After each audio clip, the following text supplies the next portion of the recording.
जुड़ने का आह्वान जो है सरकार के द्वारा दिया गया है और मुख्य धारा से जुड़ने के लिए यहाँ पर कई सारे यहाँ पर देखिए नक्सलियों के द्वारा, माओवादियों के द्वारा आत्मसमर्पण किया जा रहा है। उसी में से ये एक बड़ी सफलता मानी जा सकती है जहां पर माओवादी मल्लेश ने सरेंडर कर दिया है। तो ये बड़ी जानकारी आपको दे दे कि AK-47 समेत हथियार जो हैं वो बीएसएफ को सौंप दिए गए, जो कि एक बड़ी सफलता है। कांकेर से खबर है, सुरक्षा बलों को ये सफलता मिली है। माओवादी नेता है मल्लेश, जिसने बीएसएफ के सामने आत्मसमर्पण किया है और मुख्य धारा में लौटने का फैसला भी ले लिया है।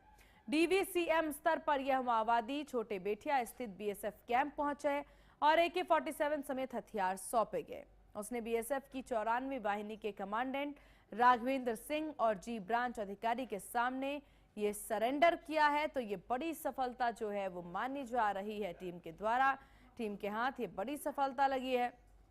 तो इस वक्त की बड़ी खबर आपको बता दें, 94वीं वाहिनी के सामने आत्मसमर्पण, माओवादी मल्लेश ने ये आत्मसमर्पण किया है। तो ये बड़ी खबर, AK-47 समेत हथियार बीएसएफ को सौंपे गए हैं। वहीं आपको बता दें कि केंद्रीय गृह मंत्री अमित शाह के द्वारा ये लक्ष्य रखा गया था कि मार्च तक जो है तमाम जो नक्सली हैं उन सभी को मुख्य धारा में जोड़ा जाए, ज्यादा से ज्यादा आत्मसमर्पण हो। और यही एक लक्ष्य के साथ छत्तीसगढ़ समेत तमाम अन्य राज्य जहां पर नक्सल प्रभावित इलाके हैं वहां पर काफी ज्यादा तस्वीरें सामने आ रही। कई बार मुठभेड़ की खबरें भी लगातार यहां बनी रहती है जहां पर नक्सलियों के द्वारा कई सारे ऐसी चीजें का इस्तेमाल किया जाता है जिससे कि नुकसान पहुंचाया जा सके टीम को।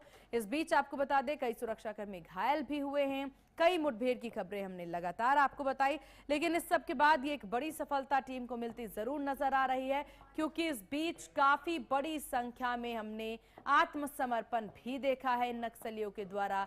कई सारे नक्सली परिवार, महिलाएं जो हैं वो आत्मसमर्पित करते नजर आ रहे हैं और इसीलिए ये आत्मसमर्पण जो है महत्वपूर्ण है। AK-47 समेत हथियार जो हैं वो अब इस माओवादी के द्वारा सौंपे गए हैं 94वीं वाहिनी को। और इस विषय पर ज्यादा जानकारी के साथ शुभम वर्मा, स्टेट हेड छत्तीसगढ़ से हमारे साथ बने हुए।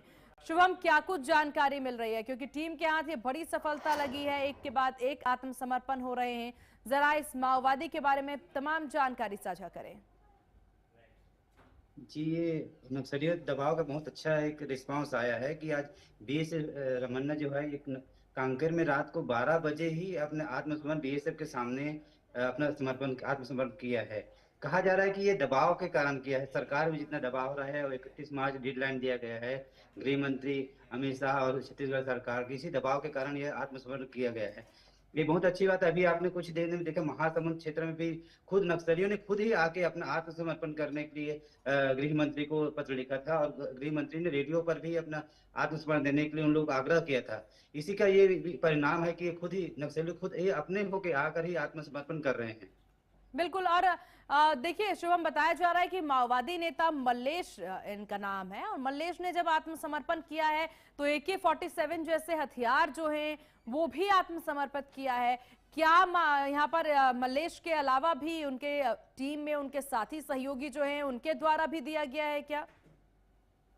जी, AK-47 के साथ दिया गया, साथ में 2 साथी है। ये लाखों रुपए का इनामी नक्सली था। कहा जा रहा है कि नक्सली जो है ये बस्तर क्षेत्र में एकदम सक्रिय नक्सली था और यह पुलिस के हाथ में लगना बहुत मुश्किल था और पुलिस द्वारा जो दबाव है इसी कारण ये नक्सली बिल्कुल। लेकिन शुभम, हमें यह भी समझना होगा कि जरूर ये आत्मसमर्पण अहम है, क्योंकि जब सरकार के द्वारा कहा जाता है कि हम ज्यादा से ज्यादा सुविधाएं देंगे, इन नक्सलियों को मुख्य धारा में जोड़ने के लिए बहुत सी सुविधाएं दी जा रही हैं। जरा उन सुविधाओं के विषय में बताइएगा कि अगर ये जितने भी माओवादी हैं, नक्सली नेता हैं, अगर ये सब मुख्य धारा में जुड़ते हैं तो क्या कुछ बेनिफिट्स इन्हें मिल रहा है?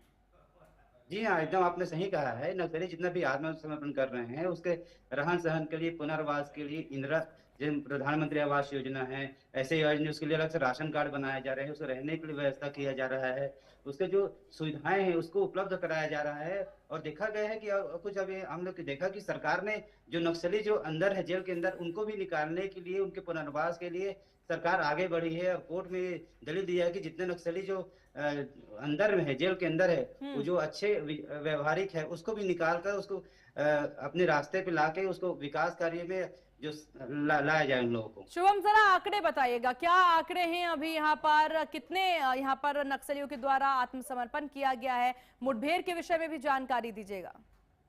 ये विधानसभा में अगर सरकार अभी गृह मंत्री जी ने अपने बयान पे कहा है कि करीब 519 जो नक्सली मारे गए हैं, करीब 1200 के आसपास मात्र अभी एक साल में ही आत्मसमर्पण किया हुआ है नक्सलियों ने। चलिए शुभम, आपका बहुत शुक्रिया तमाम जानकारी साझा करने के लिए। यहाँ रुकेंगे एक बहुत छोटे से ब्रेक के लिए, ब्रेक के बाद जल्द हाजिर होंगे।